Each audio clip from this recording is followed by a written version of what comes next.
আমরা অখিল ভারতীয় বিদ্যার্থী পরিষদ উদয়পুর গোমতী জেলা। আমরা 9 জুলাই আমাদের যে প্রতিষ্ঠা দিবস, সেই উপলক্ষে আমরা প্রত্যেকটি শিক্ষা প্রতিষ্ঠানে বিভিন্ন কার্যক্রম করে থাকি। সেই কার্যক্রমের অঙ্গ হিসেবে গোকুলপুর স্কুলে যাই এবং বিভিন্ন কার্যক্রম হয়। তার পর দিয়ে একজন বহিরাগত দুষ্কৃতী এসে আমাদের যে বন কার্যকর্তা আছে তাদের উপর হামলা চালায় এবং তার সাথে বাজে ব্যবহার করে। তার প্রতিবাদে আমরা আজ ওমেন পিএসে এসেছি এবং এই মেমোরান্ডামটি জমা দিয়েছি।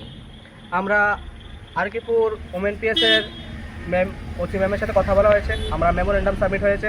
আমরা আশাবাদী যে খুব শীঘ্রই এই দুষ্কৃতীকে ধরা হবে এবং আমাদের সঠিক ন্যায় দেওয়া হবে। কিন্তু যদি তার সঠিক ন্যায় না হয়, আমরা 24 ঘন্টা সময় পেয়েছি, কিন্তু যদি 24 ঘন্টার মধ্যে কোনো প্রতিফল বা কোনো সঠিক বিচার আমরা না পাই, উদয়পুর শহরের সকল স্কুলের স্টুডেন্টরা সহ উদয়পুর কলেজের সকল ছাত্রছাত্রীরা একত্রিত হয়ে আমরা বিশাল আকারে এক আন্দোলন সৃষ্টি করব এবং এই প্রতিবাদে আমাদের যতক্ষণ সুষ্ঠু বিচার না হয় ততক্ষণ আমরা এই প্রতিবাদ চালিয়ে যাব।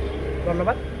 যে লোকটি আপনাদের সাথে এরকম ঘটনাটা করেছে, ওর পরিচয় কি আপনারা পেয়েছেন বা আপনারা কি জানেন যে ওকে বা বাড়ি কোথায়, কোনো ডিটেলস কি আপনারা পেয়েছেন? ওর বাড়ি মূলত গোকুলপুর যে স্কুল, ওই স্কুলের পার্শ্ববর্তী একজন ব্যক্তি।